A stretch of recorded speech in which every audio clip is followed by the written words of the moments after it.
All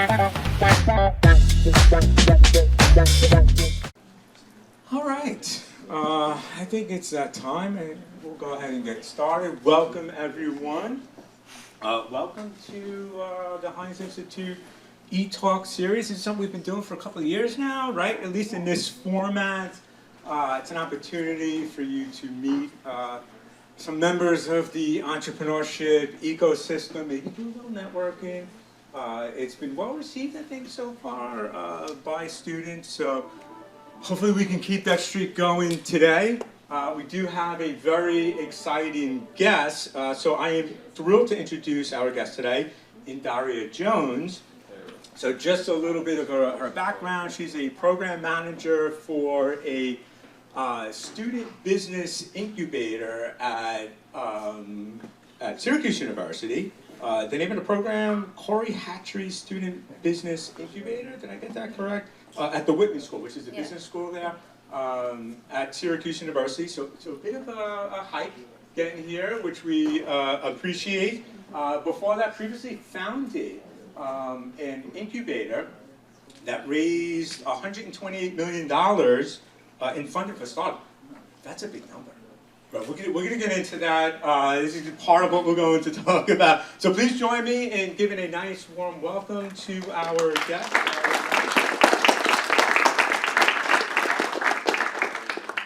All right, so let's just start by getting into what an incubator is, and the role that you currently play.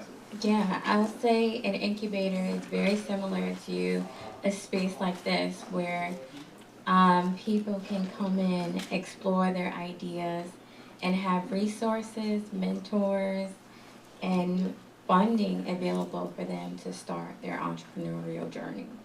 In a nutshell, I'll say that's what an incubator is. Okay, yeah, so it's similar to some of the programming that we have here, but it's specifically targeting students that may be interested in starting a business, right? Yeah. So at the Couri Hatchery in Whitman, and I'll say in general also, we focus on helping entrepreneurs, but then also intrapreneurs. So entrepreneurs is someone who do want to start a business. They know they want to make money and just dream. They have ideas they want to pursue. And intrapreneurs are people who are entrepreneurial minded, but might not want the burden or the stress of running a business themselves or as the leader. They might have skills that they can apply to a business, and some people use that as a strategy to be more employable when they go into interviews and stuff like that. So it's interesting that you bring that up. That was actually a conversation I was having with a student recently, that there are other ways of applying entrepreneurship skills. It doesn't have to be that you start a business. You can be very entrepreneurial within companies. And if you do that, there's a good chance that you're going to be one of the top performing employees at that company. I mean, they love entrepreneurial-minded employees, so that could be a viable path, right? For someone who's got ambition, they're creative, maybe they even want to sort of do their own thing, but are not quite ready to take on the risk. Are you able to, when students go to this incubator, that may not be, maybe a little concerned about starting a business, is this something that you recognize in students and you say, hey look, you can apply these skills in this other way, or are they approaching you saying, no, I want to be an employee, how can I develop entrepreneurial skills to be a better employee? Yeah, I think just from my experience working with businesses in like our local community and then also on campus, I can sort of tell. And some folks will come straight out and they're like, I'm interested, or what is this? I have an idea or don't have an idea, or, some folks this week just came in and one want to do freelance writing and design because they want to get in sort of a specific area, or they might have a company that they want to work with. A woman came to me 3 weeks ago, and she was really good at marketing, and that was her study, but she wanted to work for like beauty brands, like Amicole and some other ones. And so I partnered her with one of the startups we work with, Trey, who has almost like an Ulta online, but for clean and sustainable brands. Okay. And she's his CMO. Yeah. We found tickets, free tickets to AfriCon last week. And I'm like, you need to be there now, because Okay. that's the founder of Omicole. If I'm even saying that right, sorry. But then they got to go and meet her, and she didn't meet her as just another student looking for an internship or a mentor. She met the founder as the CMO of Trey's company. So that's amazing. So you're creating these connections, right? Mm-hmm. This is a point that I emphasize, especially in my 200 class, about the importance of networking. Yeah. We'll be talking more about that next week, just as a heads up. The world moves based on social relationships. It right? does. And a center can be the source for making those introductions, right? I mean, this is a resource that your professors, that you have access to with your professors. That's something that we do here at Hines as well. Amazing. And it's great that you're bringing this up, because it's just another view of what an entrepreneurship center can be, and it just gives them more resources, right? Yeah, I agree. I think a lot of folks, want to run a business because, we all like money at the end of the day. But I think there's one thing to have when you think of capital and money. There's one thing to have economic capital, but then social capital is just as important. And so I tell students all the time, because it's easy to always look up, like, oh, I want to meet, I don't know, Jay-Z or whoever. You got Jay-Z connections Oh over no, at Syracuse? I wish. I Who wish. do we I'll got take on the our dinner roster? any day. But I think it's so easy for folks to look up and for people who they want to network and meet. But I always tell people to look and network left and right, because these people that you're with right now in these spaces, especially one like this, these are your Beyoncés and your Jay-Z's and your Warren Buffetts of right now. Yeah. And you might not know that yet, but I'd say social capital is very important, especially in an incubator in spaces like this here. Yeah, excellent point. I should probably do a better job at emphasizing that, right? Yeah, looking, I like that idea, looking Left and left and right. Yeah, I mean, because this is the future, right? Now, you mentioned capital. So let's talk about capital. A lot of students of mine, a lot of students here, they do have ideas. They want to start a business. Of course, one of the early questions is, where am I going to get the money to start? It's something that I emphasize, this has been part of my experience, is bootstrapping and the importance of doing that, right? Just making the most of what you have. But I did mention, I saw a big number on associated with these incubators. They're a source. These incubators are a source of potential capital. Yeah. So maybe you can speak to the process of maybe what kind of money is available, how difficult is it to get that money? Yeah, I'd say there's so many startup or ideas competitions where you can pitch your idea or apply for grants all over the country. So the opportunities are available if you want them. And then we are fortunate at our university to have, where I manage over $250,000 in cash every year just for students' ideas. But I think that's possible, the more you dream and have ideas and use these spaces. When there's guest speakers, there might not be a pitch competition, but that doesn't mean that you can't pitch to that donor or that guest speaker, because you never know who's going to be your next investor. But I'd say the funding there are a lot of different resources out there, and it really start down from exploring like what problem you want to solve, like, and trying it out. Gotcha. Yeah. So it's great that you highlight that. There are these pitch competitions that you can get involved with. We have pitch competitions here. We have some funding. It sounds like there might be an order of magnitude difference in some of these numbers. You're a much bigger university. Yeah.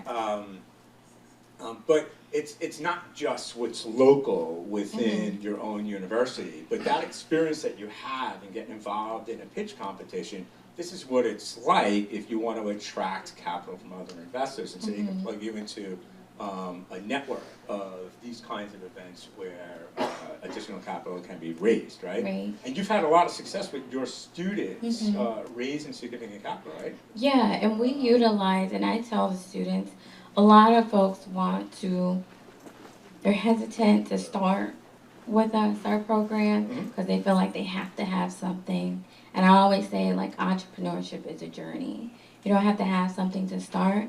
You don't always have to end with something. You might even find something along the way, but that don't mean that that's always going to be there.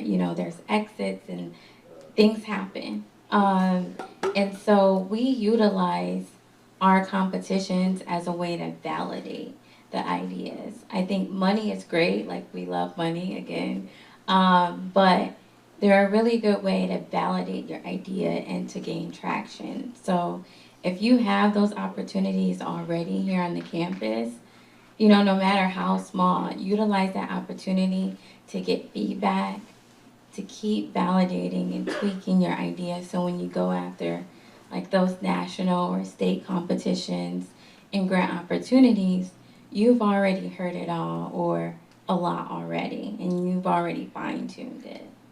Yeah, and so it's not even just the potential capital you might raise. You're going to get valuable feedback from professionals who understand how entrepreneurship works, right? And you'll be able to use that to further refine your idea. Yeah, that's great advice. I also love this idea of thinking of entrepreneurship as a journey. Yeah. Right? It's not like, it's not like, you figure out an idea comes to you fully formed, right? And this is how success is generated.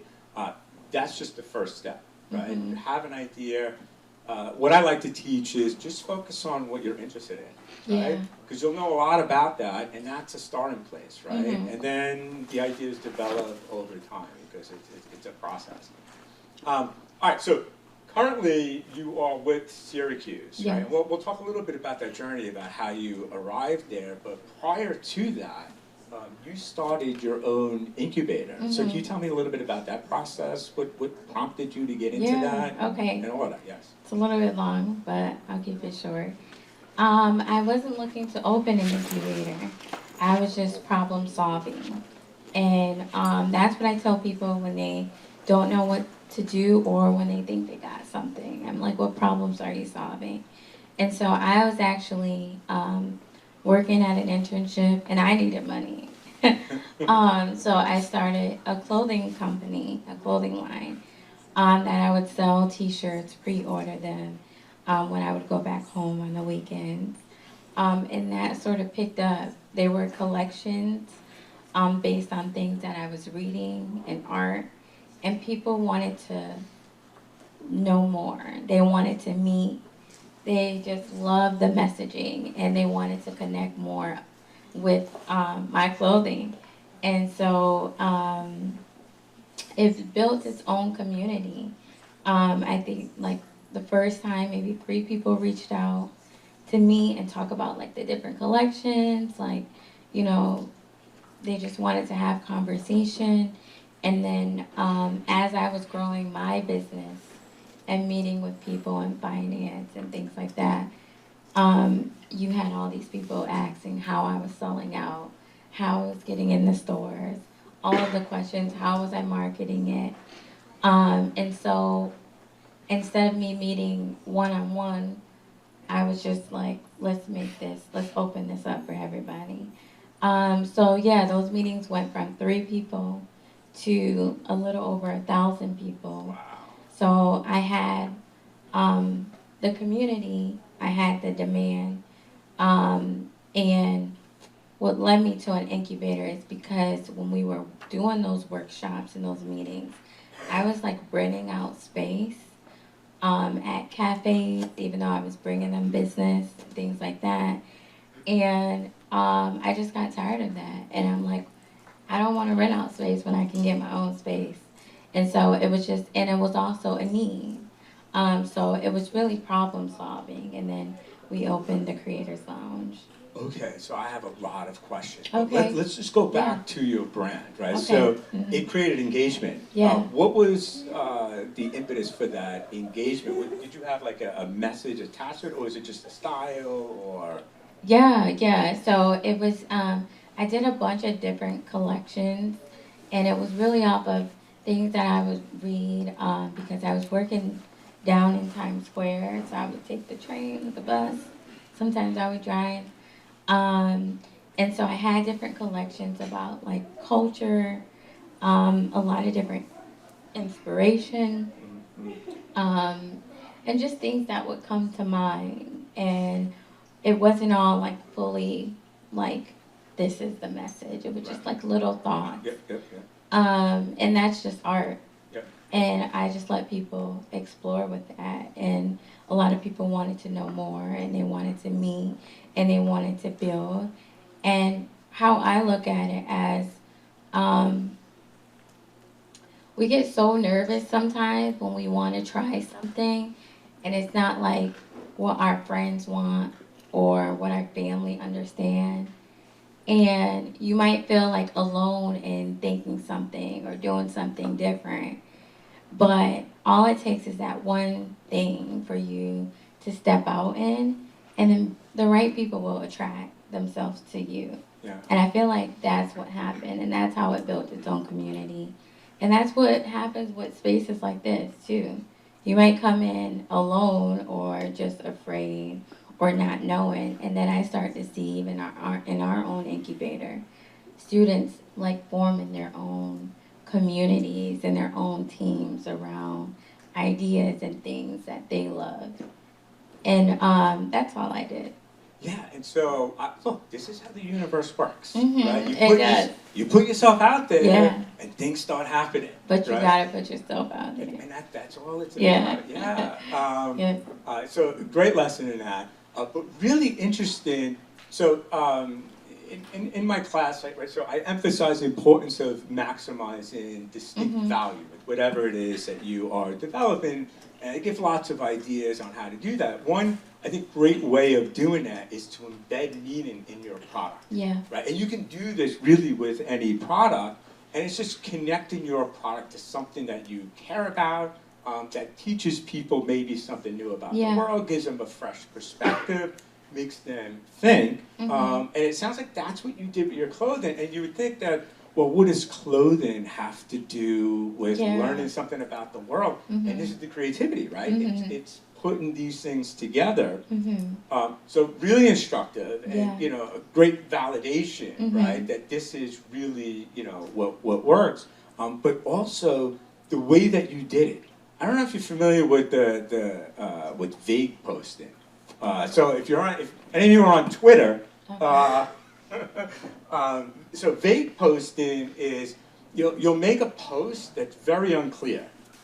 I can't believe this happened, and you just put a picture in your post, and nobody knows what you're talking about. Yeah. So they need to find out. So they got to click. They got to go through the comments. What does this mean, right? And so you're not giving them all of the information. Yeah. It's sort of like a marketing trick that you can do to maximize engagement. But it sounds like this is sort of the analog version of that, right? So within your clothes, there's not a lot maybe that you can say, but you can plant a seed. Yeah. Right? And that's what maximizing engagement is all about, right? You're planting a seed, you're opening someone's eyes, and if it's compelling, they're gonna wanna know more. Yeah. So what do they gotta do? They gotta reach out to you, they gotta connect, and now you're building a customer relationship. Yeah. Yeah. Was that deliberate on your part, or? No, it wasn't, but I feel like I picked up on it quick. Like everywhere I went, folks would either be like, "Oh, wow, that's cool," or, I feel you," or, and then people would just reach out. So, Yeah, and so many of these products that, especially like me, I mean, it's been my experience, but students, they have an idea, but it's in a space that is just so super competitive, right? And the key is really to differentiate yourself from the competition. And so clothing, right, is a very popular area that people want to get into because people are passionate about, clothes, right? And they would love to get involved in this industry, but it's so super competitive, right? But you recognize, right, how you differentiate yourself, it's embedding meaning, right? And you're able to generate significant success in one of the most competitive areas. Did you have any hesitation about entering that industry, given just how fierce the competition was? No, because I knew what I wanted to do. And I didn't really think too much about it. I just did it, and I just saw what came from it. Okay, and look, this is another important lesson, right? Entrepreneurship is mostly about action, rather than thinking, right? You can think forever, and never get anything done, right? And especially once you start getting into your own head, you're going to convince yourself, no, this is too competitive, right? I'm never going to make this work. Are they really going to like my clothes? You don't know. You got to find out. You got to engage with the world, right? And then based on that feedback, iterate, right? And improve your product. Did you find that it was a process of iteration, getting to that point where you had something successful? I'd say, I kept launching new collections because the demand was there. Okay. So I just needed to keep up with the demand, I think that was challenging because I didn't expect to sell out, and I was just trying to like make a few dollars. Right. Right out of college. I wasn't expecting to like sell out. I wasn't expecting for the demand, but I picked up on it quick, and I just kept problem solving. Gotcha. So the more people asked for different things, the more interested they were in different things. That's when I would just do a new collection and evolve. So the evolution, the iteration came from maybe introducing new collections. Now, so you didn't want to make a lot of money. That wasn't the initial ambition. But you want to make some money, right? So how did you get started? How did you generate that early success, right? It seems like a massive undertaking. How do you get clothes produced? Like, do you open your own store? Do I sell at the stores? Do I just go online? What was the process for you? Yeah, I'd say my first batch of orders, I did have really good success, but I had a bunch of different sizes that were left over and things like that. It was just a lot. So the second collection, I started doing pre-orders, and then that's also how it sold out quick because of just the anticipation of it all. And pre-orders is really good of anything. It doesn't have to be clothing. It could be really anything because you're getting the money up front. You have all your orders in. And then if you have a product, you can go to your supplier and negotiate how to buy whatever you need in bulk for the lowest price possible. So for me, it was the screen printing, but then also the material, the t-shirts. And so instead of like my first time I went with, could have been like 100 orders here and there. The second collection, went with like over 500 orders at once. And Wow. then I'm able to say, no, I don't want this price. I want this price. So Yeah. yeah, my second collection when I went with the money up front from the pre-orders, my t-shirts was from $8 to $5 each. And then for the screen printing, that was from $9 to $6. And then I sold each shirt for $50. Wow. That's a nice markup. Yeah, it That's was nice. That's like a tech company markup. Yeah, it was cool. So clothing's pretty lucrative, right? Yeah, this is what I'm it was. hearing, right? Yeah. I've never been involved in Right. clothing, but Yeah. yet this sounds very lucrative. How did you get your initial customers? I think it was just posting on Facebook at the time. There it is, And tapping into yourself. so many people just resharing it, and capitalizing off like momentum that I did have from other things, and just having a product to go with it. So I feel like everyone has something that you're into, that you're known for, that you do, and just like celebrities and a lot of famous business people, they just add a product to the momentum they already have from themselves. Yeah, and that's really interesting to look at this process from that perspective. I forget, I don't know if it was a book or something. If you're an artist, right? And thinking about what you need to do to have a successful business as an artist, well, you only need like 100 committed or 1,000 committed fans that are willing to spend, $20 a month or whatever it is, on a product, and you got yourself a very lucrative business. And then once you think of the number 1,000, it seems obtainable, right? Like I can reach that. That's not, I don't need millions of customers, 100 stores, right? And so it brings it back down to earth in a way that maybe seems a little bit more realistic for people. But I like this idea that this approach can be, if you're thinking about becoming an entrepreneur, if you start building a network, right, of people, if it's just friends and family, you're building the foundation for doing something entrepreneurial in the future by tapping into that, right? And it doesn't mean you need to be, Jay-Z or, where you have millions of followers, right? Yeah. If you just have a small following, right, you can start a small business. Yeah. Especially if you are developing sort of an expertise based on a passion that you have for a particular topic, right? Yeah. That could be the first step that you take, right? And then you've built up a resource now that you can tap into to take the next step in actually building a business. I love this idea. Yeah, me Yeah. too. Yeah. I agree. And so, and that's proved successful for yourself.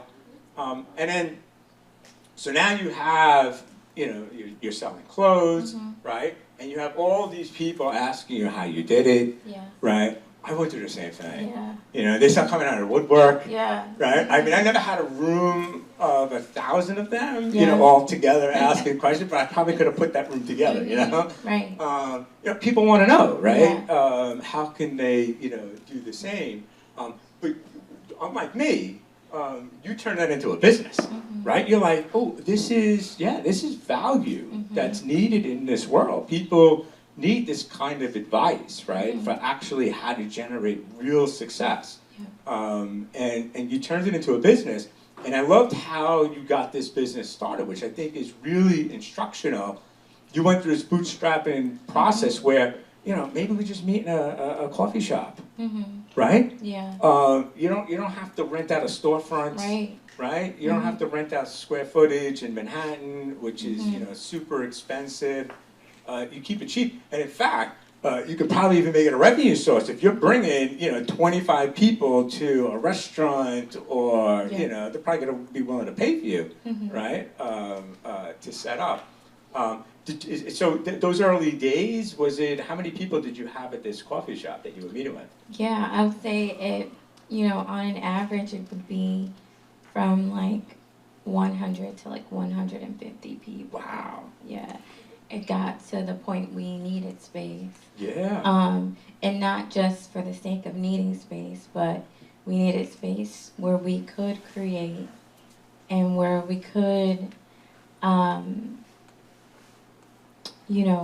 connect with other people Yeah. and build. Yeah. And whether that's, capital, equity, social equity, Yeah.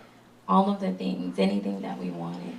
And so there weren't really many spaces like that at the time in Syracuse. So you started this in Syracuse. So the trek that you were talking about going to Times Square, was that from Syracuse? Yeah. Oh, wow. And that's a whole nother story. Did it a train? How you getting here? Yeah, I tried every way. Train, bus, and I drove a lot too. Okay. Yeah. I mean, it's a bit of a hike. Yeah. All right. So this thing is growing. It's expanded. You have a network of people with ideas, and what incubators do. Part of it is you help them raise capital so they can take the next step. Yep. And you raise significant capital, right? Over $128 million. So what was that process like? Because now we're talking real money. Yeah. So at the time, I was hybrid. So I was actually working in Times Square, and then I would come home on the weekends to build this thing. And as it grew, I decided to come back home and open the Creators Lounge. And at the time, I was also hybrid. I was working in economic development, managing funding for businesses, and also had opened the Creators Lounge. And so we've helped a lot of folks start, grow, scale, a wide variety of businesses, from a bakery shop, ended up on Food Network, to restaurants, so many different things. And how you were able to raise capital? And did you just help the companies access capital, or did you secure the capital first and make it available through your incubator program? Yeah, so we help them starting out with validating their idea through an executive summary, and then creating pitch decks, and then finding funding and resources and helping them apply and position themselves to secure those opportunities. What are some of the venues available that these entrepreneurs can access these kinds of funds? Yeah, so in New York, I know there's the New York State Business Plan Competition, which is really good. Every city should have like a local economic and business development group. There's always funding there available. The universities have funding. I'd say, again, look into your foundations. So we have just a few foundations in Syracuse, but every city should have some local foundations where you can get in front of and talk to and pitch if it aligns, or if the opportunity presents itself. There's Black Ambition, which is also a company that I serve on the judges board for, and it's an international startup fund, which I think that goes up to $1 million. There's so many out there. There's so many. And it changes every year, too. Yeah. Well, we'll get to that by the end of the Yeah. semester. Yes. So we'll eventually reach that topic. Before I continue, I want to open the floor up to questions to see if anyone has any questions. And do we have a third mic? I don't want to hog up all your time. Anyone Anyone have a question? Here we go, in the front. Hi. You guys want me to stand up? Oh, you don't have to stand there. All right. It's up to you. You want to stand? No. Okay, good. So I personally had my own business. It was like a golf clothing equipment company, but I like dismantled the business just because, you know, I didn't really have good like marketing. I didn't really know what to do. You know, I just kind of reached the point where I was like, you know, there's no point. A lot of, you know, competition and stuff like that. How would you like? Let's say I was to start it back up, which I do. Definitely want to connect with you after.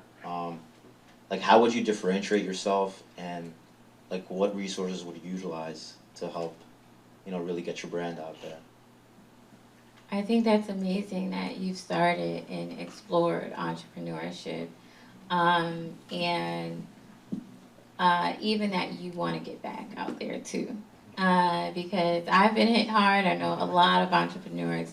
It's not sexy, you know, like Instagram and social media makes it look so easy, and it's really not. And so I always try to be transparent with folks in that. What I'll say is to get before you, you know, really launch, to start speaking with people. If you want to focus on golf, or even if you generalize it and talk to people who buy athletic wear, but you can speak to people who play golf. Figure out what brands they're wearing, what they like about it, what they don't like about it, why. I wouldn't recommend surveys because you're putting your own bias into that to get really limited answers. But you want to have real conversations with people. And you want to know, like, oh my God, like, is it the polo when they're swinging? Is it too tight under there? Does every brand do that? What do they wish they have? So I would say go back out and speak to a wide variety of people if you want to focus on golf, but a wide variety of people who play golf. And, you know, just find out what they're doing, what their process is when they buy these clothes currently. Where are they looking? What lead them to make the decisions they do when they buy golf clothes, and then to buy them again or not. You can even Google some of your competitors, and you can go, every like company have like a 1 to 5 star on Google. You can go to the 1 star, and there you'll find a bunch of people that's just ranting about how much they hate something. That's opportunity for you because it's something that people in that market want. So I would do some customer discovery and speaking to people to figure out how you can be different and not just another golf clothing brand, but how you can actually solve a problem with what's existing and get people to need your clothing. Because when you get someone to need your clothing, you're creating a need to have and not a nice to have. And that's what's going to set you apart from all the other brands. It's okay if there's other things out there. Innovation means that you're making something better. Like, it's 2025, so like a lot of us are not going to create something new. Innovation means making something better. You make something better by finding out what those problems are for your customer. So I would just speak to a wide variety of folks: kids, moms, athletic directors, trainers, everyone in golf, and get all up in the business, all the tea. And, you know, and you want to know what's wrong with what's out there now. Yeah, you're welcome. And I love that hack, right? Going to Google and looking at the 1 stars, right? Because this is market intelligence that tells you the problems that certain customers are experiencing, and you can solve those problems, Yeah. right? That's where the opportunity lies. Yeah, great, excellent. All right, anyone else have any questions? Yes. Hey, my name is Alex. How's it going? Hi. If you were to restart your business today, what would you do differently?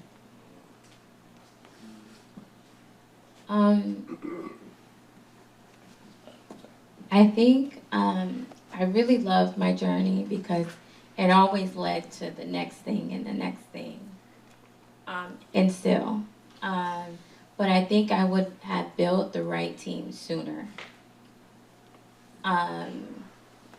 Or a team also. So I was a solo entrepreneur for a long time. And that takes a lot of work.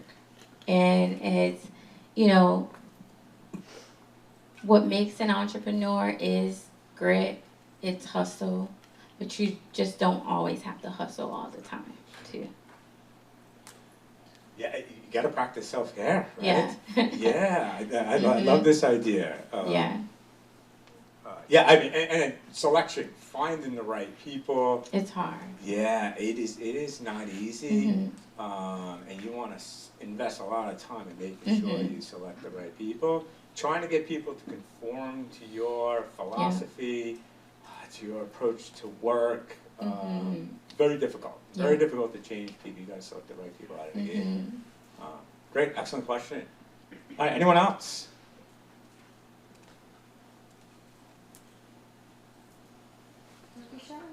We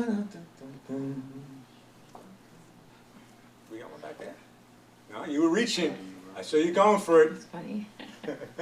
All right, I have plenty of questions. Okay. So let's talk about, so you made this move, right? So you're running this incubator, Mhm. you're making dreams come true. I mean, again, there's a lot of success in here, right? But then you made a transition to working for an established incubator that's connected to a university. Yeah. What was that transition like? Yeah, so we had actually, so the space that I opened for the Creators Lounge was 1,600 square foot space that I leased for about 3.5 years or 4.5 years. And we got to a point where we outgrown the space, which is good for That's great. a business. Yeah. And I purchased the building that's kitty corner to it. It's about 3 floors, 10,000 square foot, with the idea to move the incubator to the first floor, and then it has apartments up top. So 2 floors of 3-bedroom, 2-bath apartments. And so in order to do that and focus on the construction, I decided to close the Creators Lounge because it was a lot managing both. Yeah. And during that time, Syracuse got word and they were like, wouldn't this be nice? Yeah. And I was like, no way. I've been on my own for so long, no way. And then I thought about it and I was thinking like, oh, I'll go up there and work with students and alum for a bit. And now I've been there since. During that time, where I started at Blackstone in the libraries at Syracuse, a company reached out to me because they were Googling for a consultant to help with their incubator as they're coming to Syracuse and do a ground up. And they said my name popped up, and then as they were in rooms, my name kept being mentioned. And so they met with me, reached out to hire me to consult on their incubator. And I went with them with the mindset that I was going to pitch them to acquire my incubator because I loved being closed, self-care. Right. And so, yeah, that happened. And I'm still at the university. And so the original connection then, if I understand this correctly, was with Blackstone. It was, they established it. Did you sell your incubator to them? Was that how the process went, or? No, just another independent Oh, gotcha. company coming to Syracuse soon. Gotcha. And I did, yeah. Yes. All right, so then you're at Syracuse. What is it like being in the academic world? I had a very similar transition. Yeah. most of my adult life, right, I spent as an entrepreneur and made this transition into the academic world. So I'm really curious, your experience, is this, it's an old institution, massive bureaucracies, Yeah. they seem so distant from entrepreneurship. How do they embrace the process? What was your experience like moving within this big, massive institution? Yeah, so when I first got to Syracuse working in the libraries, I worked with Linda Dickerson Hartzog, and she's amazing. She's had such an incredible time before she retired at Syracuse with companies like Josh Aviv. He founded Spark Charge. So many others in so many different industries. And then I transferred to Whitman, which is our business school, with the mission to reactivate our business incubator, which have been a little bit inactive because they partnered with the libraries for quite some time. Gotcha. And I'd say under the Department of Entrepreneurship, it's really just that. It's like another startup. Okay, yeah. So here I am, starting reactivating this program and being able to come up with ideas and explore and try things, mess up, try again. It's a journey. Yeah, and it's great. In my experience, has been similar. It feels very entrepreneurial for me, which is somewhat of a surprise. Yeah. You would think, it would be suffocating as an entrepreneur Right, who had yeah. so much independence and control to be within this, bureaucracy. But it really speaks, I think, to the opportunity maybe that becoming an infopreneur presents, right? If you're you can be entrepreneurial within these big bureaucracies, right? So it doesn't always have to be that you're starting your own company. All right, so you generated some success in building this incubator, because they didn't have one prior to this, right? Yeah, Or was it's been vacant for about 9 years. Gotcha. Yeah. And did they not have an entrepreneurship program? So we or- do have an entrepreneurship program, but the previous founder of the incubator that I worked with in the libraries was also a professor at the business school. Okay. So it was more like a partnership. Gotcha. Yeah, and so when she retired, they were like, "We're back. Gotcha. We're gonna open this back." So yeah. Okay, gotcha. Okay, so allowing people to have their space. And, Yeah. Yeah. Okay. And every school at our university have one too. So there's about 12 schools within Syracuse University. Okay. So there's like a marketing school, which is Newhouse. There's an engineering school, and they have their own incubator. The business school have one. The information school has one. And we just opened a new center for creatives just yesterday too. So. Wow. Mhm. Yeah, I mean, we reach out to all of these different disciplines, and we've had conversations. We need to do a better job at that, but including creatives, right, who maybe aren't necessarily thinking about entrepreneurship. Do you see a difference? So you are associated with just the business school or the entrepreneurship program in particular? So I'm one of the incubators that work with all the students, but across campus, no matter what school they're in, even though I'm in the business school. And then a lot of the other ones, you only focus with your school. So I do see a difference between like the different schools and majors. Yeah, so and that's what I was things going to like that. ask you. What are those differences? I don't know. I'd say a lot of our startups we get a lot from engineering. And even then, those folks are on the fence because they don't consider themselves entrepreneurs. Right, yeah. And they always make really great entrepreneurs Yeah, because they have that problem solving thing down pat. Yeah, It's part of how they think as an engineer.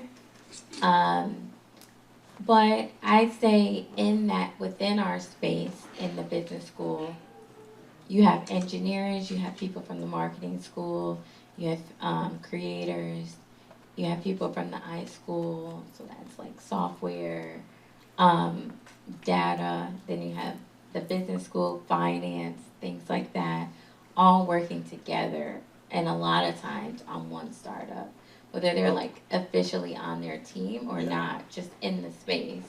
Wow, So, that's actually pretty cool. mhm. Yeah, and then, yeah, and so I would imagine, right, so if you're an engineer, you're not really thinking in entrepreneurial terms, and that's really a problem, right? Yeah. Because you want to sort of expand their mindset, you know, to consider this as a possibility. This is actually part of the strategy behind locating the Heinz Institute here, like centrally within the campus. Okay. We're actually disconnected from the business school. Because this is sort of like a foundational skill, right, that you can apply to any discipline. You don't even have to call yourself an entrepreneur, you know? But if you're solving problems, right, you're delivering value to the world, that's what entrepreneurship is all about. So then how do you get that? How do you reach out to, you know, an engineer or a creative to get them to start thinking? Yeah, so I say with our program, I like to keep it peer-to-peer, a lot of it. So we have entrepreneurs in residence, student entrepreneur in residence, who we work with, and we'll have them go around and talk to classes, do marketing, do promotion. But every time I speak to someone, I always, and that's just because I know the pain points. I know my customer discovery, and I always speak to the entrepreneur who's don't see themselves as an entrepreneur, just how we started, who might have an idea, but don't know or afraid to start or feel like they need something to start, who might know they want to make money, but don't know how or where to start. And I always tell them to go back to their pain points. But again, I've done the customer discovery, and I think we all should, and just always speaking to that when I'm looking to attract folks in the space. But, you know, we've had really cool startups. We had a lot of success. A student that I worked with last year, I met her in the fall. She didn't know what she wanted to do. She was another one who knew she just wanted to explore entrepreneurship and make money. And like, we were like trying ideas and stuff. And then one day she was like, Indaria, I think I got something. And then I helped her with a pitch, and I sent her to one of our competitions. That was $500, and she came back. And sometimes I tell them, don't come back if you don't have a chance. And that just worked last week too. But, and I'm joking with them, and they know. But yeah, she came back. She's like, Indaria, and she came back with her check. Oh, wow. And by the end of the year, she had $97,000. Wow. And she still didn't have a prototype. Yeah. It's just, she explored her journey, and she graduated. And a lot of sharing her story. That's Tosin. Her company was Diabetech. You can look that up. But sharing stories like hers help for entrepreneurs or entrepreneurs. And, you know, worked with Frank, who founded Marvel Space Systems. It's a magnetic harpoon that is supposed to clean up space debris. So I work with him. I don't know much about space, but I'm like, we can prototype, we can trial something, mimicking the temperature and different things like that. And he's one that didn't really win too many competitions and funding, but every competition, or every so often, there'll be a judge that really believed in him. And I'll be like, Frank, you need to go get his number, or Frank, you need to do this. And now have investments and things like that too. So I think those stories and sharing them in different ways, different majors, and even sometimes the majors are different than what they're working on too. Yep, yep, yep. So I always also start with, where are you from? What do you like to do? And they'll tell me their major. I'm like, no, what do you like to do? Yeah. Yeah, that's my path Yeah. to begin them on the journey as well. Just focus on like what you like, what you Mhm. know. Do you notice any trends? Are there any trends that have happened in entrepreneurship? I don't really notice in too many trends. I Okay. think when some folks start, they'll automatically think like lately AI or an Yeah. app. Yep, yep, yep. But I always tell them, don't pitch me AI or the app. Okay, Tell me interesting. your solution, Yeah. and you can use AI or an app as the gateway, the how-to, but that's not what you need to do. And then it always change. And I'm Gotcha. like, find your solution, and then let that tell you how you're gonna solve the problem. Right, because AI is a means to an end. Yeah. Right? Yeah, your product's not AI. Mm-hmm. Yeah. Have you seen a lot of that? Just adding AI to stuff, or? I say like, and every so often, in like our beginners or folks that will just want to come and participate, which is fine because it's a start. Yeah. Mhm. I also, when you said the word apps, Yeah. I don't know if I detected a different kind of energy. Are we anti-apps, or? No, I think apps is fine. I just I try to challenge students or people to figure out the problems. Yeah. And then explore all of the best solutions. Not an app because you want it to be an app, or Right. because you think an app is easy, or AI is cool. Right, But right. what does that customer actually need when they are going through the process of solving their own problem? Yeah. Do they have their phone with them at that time? And is it yes or no? What do they have around them? Where are they? What are they doing? Who's with them? So I try to get entrepreneurs to think about all of the different ways they can solve problems. And then maybe, maybe it'll end up in an app. Right, Or right, which is they okay. can use AI, which is fine. Yeah. Right, yes. I mean, you gotta love the margins that you can get in apps. Mm-hmm. But I'll tell you what, there's a lot of margins in clothing, right? Yeah, I had there. no idea. Maybe Mhm. clothing. Yeah, this is the next big thing. Yeah. All right, any questions from the audience?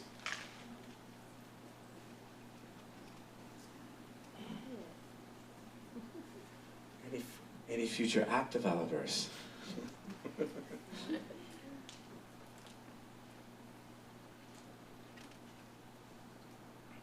Alright, some of them are shy. I know they have lots of questions It's in their okay. head. Well, I have a question for you guys. Oh yeah, great, excellent. Let's turn So the how tables. many of you have businesses right now? Nice. And no questions. Okay. How many of you have like ideas that you know you want to work on, but you just haven't started yet? Hi. Yay. Okay. All right, great. How many of you are interested in entrepreneurship but don't know what you want to do yet? That's amazing. Well, you have some really great mentors here. So definitely tap in. Again, don't tell yourself no or that you can't do anything. I guess let the judges or other people decide or help you a little bit, but at least try and utilize these resources. Come to these events and then figure out what each other is doing too, because you might all can help each other. Yeah, I love that. You know, you got to take the first step, right? It's not the last step that you take. It's the beginning of a journey of customer discovery, Yeah. figuring out what works, what doesn't, and it's just having the courage to take that first step. And once you start taking action, the universe moves in a way Yeah. where all of a sudden, you know, results start, you know, Mhm. coming along. Yeah. And so this is the way it works. All right, any last questions before we wrap it up? All right, yeah, go for it. Okay. Yes. We got to get you on video. For the record. How you doing? In starting a business and what you saw, what do you think is, if you had to pick one, what's more important, the product or the execution? Really interesting. I know, that is a good question. I'd say the product, because I don't know, I think it'll be a catch-22, because even sometimes it's even the founder. You can have a really good product, but if you can't execute it, you can't put it out there, do what you need to do, just like an idea will always be an idea. You'll always get upset because you've put it out there, you've thought it. Someone else can grab it. It's gonna happen. Is it gonna be you that act on it? But I think the product is just as important. And the product can always evolve. I think with a lot of founders that don't have much success is they're not always trying to evolve their product too. So I love Apple for that. I use that example all the time. They just launch.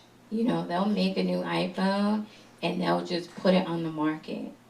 They're not spending money or time trying to do research and tell themselves no.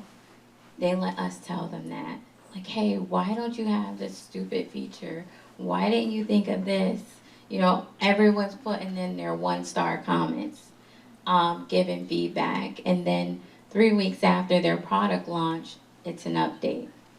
Because they continuously update and perfect their product. So, I don't know, if I had to choose, it would be a catch-22. But maybe now that I'm thinking about it, execution, because you can always upgrade and refine your product. Thank you. Yeah. Yeah, it's probably a synergy, right? Yeah. I love That's the a hard Apple. one. Yeah. I love the Apple example. Yeah. Famously, right? They introduced the iPhone with no physical keyboard when the entire world needed the physical Yes, keyboard. They said, yes. no. Mm-hmm. We're going to change your mind on this, right? Mhm. And sometimes it Yeah. takes an entrepreneur to do that, Mm-hmm. and that kind of thinking. Yeah. They have a really good Netflix documentary on like just ideation and execution and just getting out there. That's really good. I would recommend. That's Apple focused, or Yeah, or it's on Netflix and it's about Steve Jobs okay. and the iPhone. Yeah, a Mhm. great way to learn entrepreneurship. Mhm. Watching biographies Yeah. or reading biographies by Yeah. entrepreneurs. You can vicariously live through their experience, Mm-hmm. gain from that, get some insights. Mhm. Yeah, there's a lot of those. Yeah. That's a great example. I hope I answered your question. It was just Okay.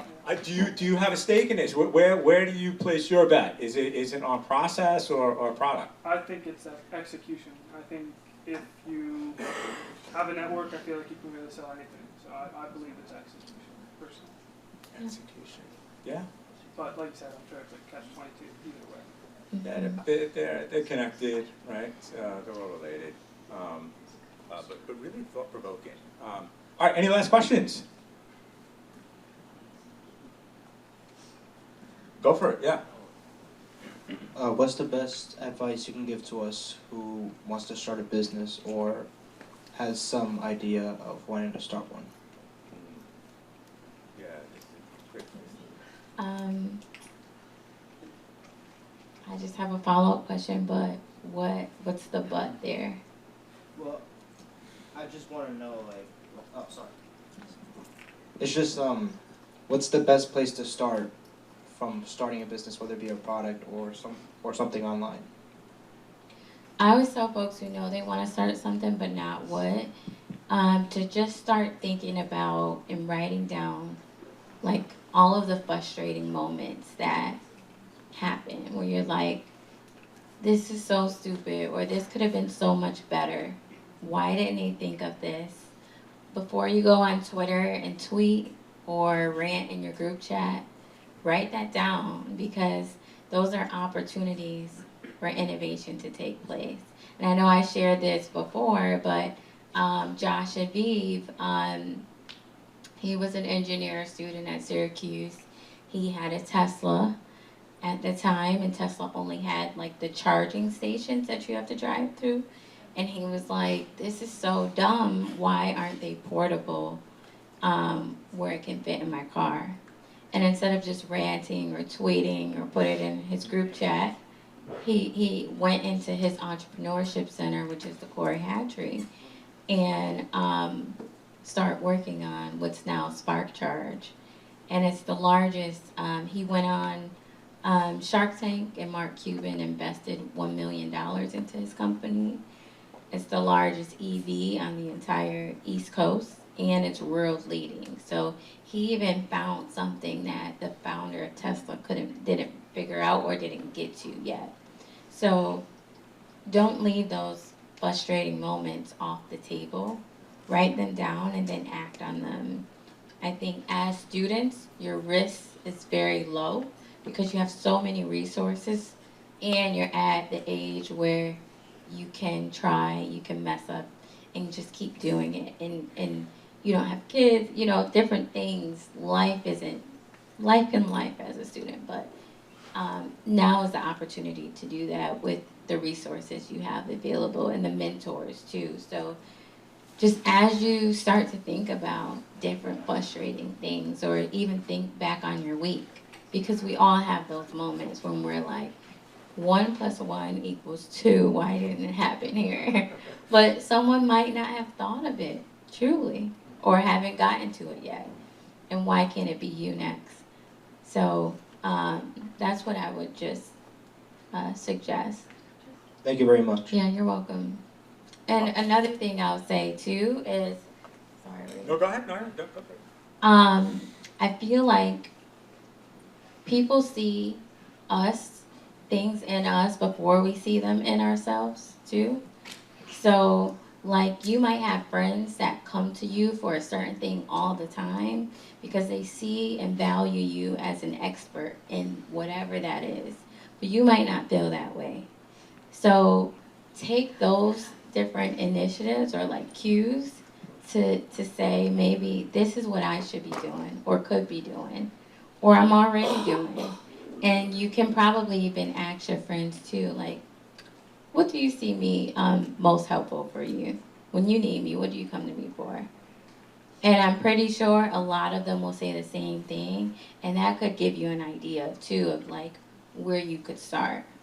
And again, you might not feel like you're an expert there, but people see that in you already. So just ride the wave. Mm-hmm. Excellent, thank you. Unfortunately, we have to end it there. Sorry. This has been such an amazing Same. talk. Thank you so much. You're going to be able to hang out for a couple minutes? Yeah. So if you want to network, she will be here for a little bit. She's an incredible resource. Take advantage of that. Thank you all. I will see you all, well, most of you, next week.